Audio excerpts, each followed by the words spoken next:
Hello guys, आज की इस वीडियो में हम पढ़ने वाले हैं state of being. State of being का मतलब क्या होता है? No action. जिस सेंटेंस में कोई एक्शन नहीं होगा, जो डूअर होगा उसकी स्थिति के बारे में, उसके हालात के बारे में, या वो क्या करता है, ये जब हम बात करते हैं तो वहाँ पर हम बोलते हैं स्टेट ऑफ बीइंग, यानी कोई एक्शन डूअर नहीं करेगा। राइट? किस टाइप के सेंटेंस बनते हैं पहले वो देख लेते हैं। जैसे मैंने कहा वह बीमार है, वह बीमार था, वह बीमार होगा, यानी कल की बात करेंगे। वह 2 दिन से बीमार है। अब ये जो ऊपर के 3 सेंटेंस है ये तो आप इजीली बना लेंगे, लेकिन जब टाइम आ जाता है 2 दिन से बीमार है, वह 2 दिन से ऑफिस नहीं आया, वह 2 दिन से मार्केट नहीं आया, जो भी जब हम बात करते हैं किसी की स्थिति की, हालात की और टाइम की, तो सेंटेंस कैसे बनेंगे वो भी हमारे स्टेट ऑफ बीइंग में बोले जाते हैं। जैसे वह 2 दिन से बीमार था, शायद वह बीमार होगा। जब सेंटेंस में आता है शायद या होगा, या वह पक्का बीमार होगा, या वह बीमार रहा होगा। देखो इस टाइप के सेंटेंस ही हम डेली स्पीकिंग में यूज़ करते हैं। तो बस यही सीखने वाले हैं कि जब हमारे स्टेट ऑफ बीइंग की बात करते हैं तो इस टाइप के सारे सेंटेंस बोले जाते हैं। तो इनका स्ट्रक्चर क्या होगा, कैसे इनको यूज़ किया जाता है। जब भी हम बात करते हैं होना, बी मतलब क्या होता है? होना होता है। अब हम बात कर लेते हैं, यहाँ पर मैंने एक इमेज ली है, यहाँ पर कोई लड़की है और इसका नाम सुनीता है। अब हमें बताना है सुनीता कहाँ है, कैसी है, क्या जॉब करती है, या वह अमीर है या गरीब है, या शादीशुदा है या थकी हुई है, अकेली है या किसी के साथ है। जब हमें किसी भी सब्जेक्ट के बारे में ये बताना होता है, यानी क्या है और कैसा है, ये जब क्वेश्चन हमारे मन से निकलता है तो वो हमारे होती है स्टेट ऑफ बीइंग। और बी मैंने आपको अभी बताया होना या होता है। राइट?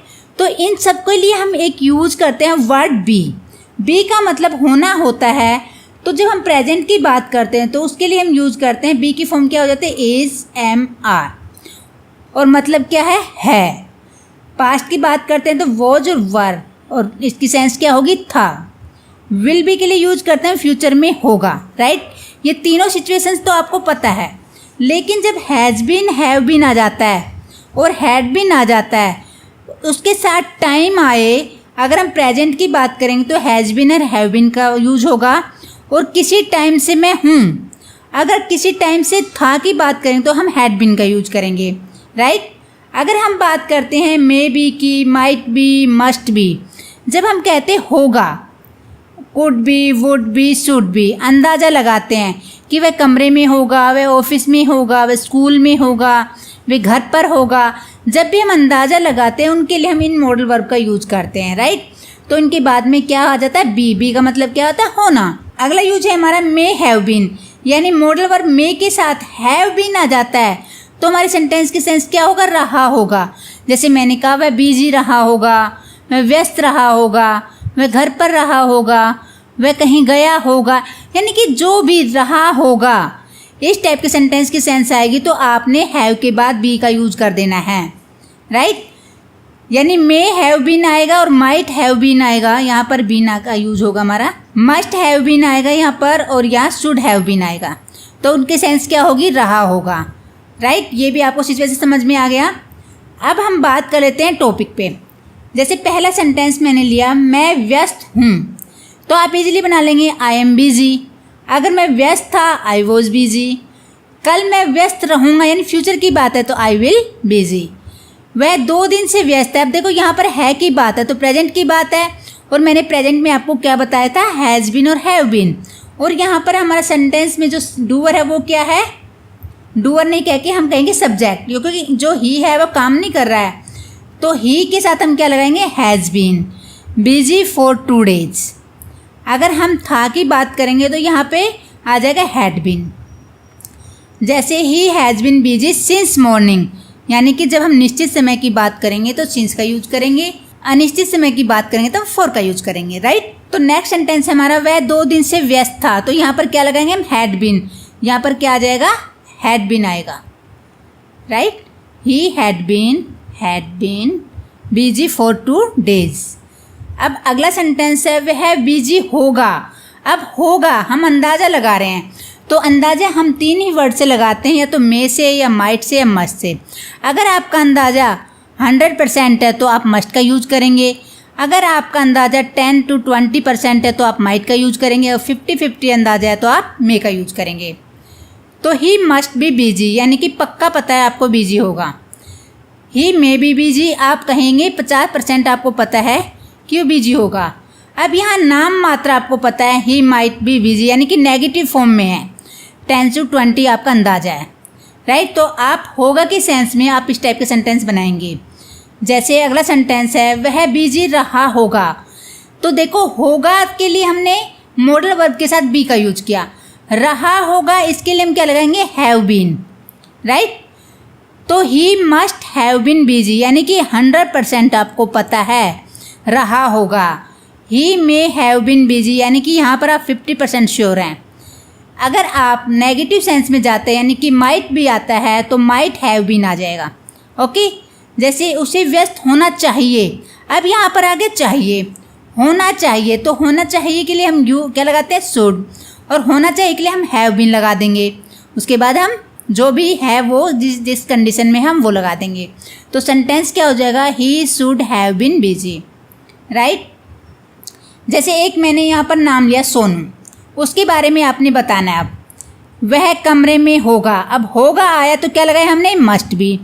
वह कमरे में है, कमरे में है मतलब इज एम आर का यूज करेंगे। वह सुबह से कमरे में है तो हम क्या लगाएंगे, टाइम लगाया हुआ है यहाँ वह सुबह से, तो हैज़ बीन और हैव बीन का यूज करेंगे सिंस के साथ और फॉर के साथ टाइम लगाएंगे, राइट। अब हम बात करें वह कमरे में रहा होगा, अब रहा होगा यानी मस्ट हैव बीन, इसके लिए आप मस्ट हैव बीन भी लगा सकते हैं, मे हैव बीन भी लगा सकते हैं, और आप लगा सकते हैं माइट हैव बीन, इनके साथ आप बीन लगाएंगे, ओके। अब देखो यहाँ पर एक सेंटेंस है, वह 2 दिन से कमरे में था। अब टाइम की बात है, 2 दिन से था तो क्या लगाएंगे हम, हैड बीन का यूज करेंगे। वह थका हुआ था, अब देखो यहाँ पर वह थका हुआ था, उसकी स्थिति क्या थी, कोई काम करके वह थक गया था, तो हम यहाँ पर क्या लगाएंगे, वॉज वर्ब का यूज करेंगे। और जो टायर्ड लगाएंगे हम, ये वर्ब की थर्ड फॉर्म नहीं है, यहाँ पर ये टायर्ड जो है थका हुआ होना एज ए एडजेक्टिव वर्क कर रहा है। तो इस तरह से आपने सेंटेंस लेने हैं और बनाने हैं। अब देखो बात आ जाती है सेंटेंस की, वह सुबह से गुस्सा है, ये आपने बनाना है, वह सुबह से गुस्सा है, तो इसके लिए आप क्या लगाएंगे, सुबह से उसकी स्थिति क्या, गुस्से में है यानी इज एम आर का यूज करेंगे। ये आपने कमेंट्स करने हैं सारे हमारे सेंटेंस जो मैं आपको बता रही हूँ। क्या वह सुबह से गुस्सा है, तो आप सेंटेंस में क्या लगा दें, इज एम आर पहले आ जाएगा। वह 5 सालों से अकेली है, अब 5 सालों की बात आई है और है आया तो क्या आएगा, हैज़ बीन और हैव बीन आएगा। देखो मैं हिंट आपको दे रही हूँ, और सेंटेंस की जो सेंस है वो आप याद करके आराम से तसल्ली से आप कमेंट करेंगे कि सेंटेंस की सेंस ये होगी और ये ऐसे बनेगा। तुम पिछले संडे कहाँ थे, यहाँ पर आ जाए कहाँ थे। वो लोग उदास क्यों थे, तो ये 5 सेंटेंस है और आपने कम से कम 2 सेंटेंस कमेंट्स ज़रूर करने हैं। तो आज की इस वीडियो में हमने क्या सीखा, हमने ये 4 सिचुएशन सीखी जो स्टेट ऑफ बीइंग में यूज होती है। इज एम आर कोई भी क्या है, वॉज वर था, विल बी होगा। अगर आप माइट बी, मे बी और मस्ट बी का यूज करेंगे तो जब आप अंदाज़ा लगाएंगे होगा। अगर आप हैव बीन, हैज़ बीन और हैड बीन का यूज करेंगे तो आप क्या लगाएंगे, जब हम टाइम की बात करेंगे उसके बाद may have been, might have been और मस्ट हैव बीन का रहा होगा। आई होप आपको चारों सिचुएशंस आ गई होंगी कि कैसे किनका क्या यूज करना है। तो आज की वीडियो में इतना ही। आज हमने स्टेट ऑफ बीइंग को पढ़ा, जिसमें हम किसी सब्जेक्ट के बारे में बात करते हैं, वो क्या काम करता है, कैसे करता है, ये हम बात नहीं करते। ये बात करते हैं कैसा है, क्या है। जब भी आपने क्वेश्चन पूछना हो कि वह क्या और कैसा है, जैसे मैंने कहा दूध नाम लिया और आपने कहा दूध कैसा है, दूध सफ़ेद होता है, तो ये भी एक स्टेट ऑफ बीइंग है। करेला कड़वा होता है, ये क्या है, स्टेट ऑफ बीइंग है। तो ज़रूरी नहीं है ही आए, हो सकता है होता है या होता था, ये सेंस भी आपकी हो सकती है। जब भी आपके मुंह से निकले क्या है और कैसा है, वहाँ पर आप समझ जाइए कि वो एक स्टेट ऑफ बीइंग का सेंटेंस है, उसमें डूअर कोई काम नहीं करेगा। तो आज की वीडियो में इतना ही। आई होप वीडियो आपको पसंद आई होगी। प्रैक्टिस आपको ज़्यादा से ज़्यादा करनी है ताकि इजीली आपको समझ आ सके और आपको टॉपिक में कोई प्रॉब्लम ना आए। तो मिलते हैं अगली वीडियो में, तब तक के लिए टेक केयर।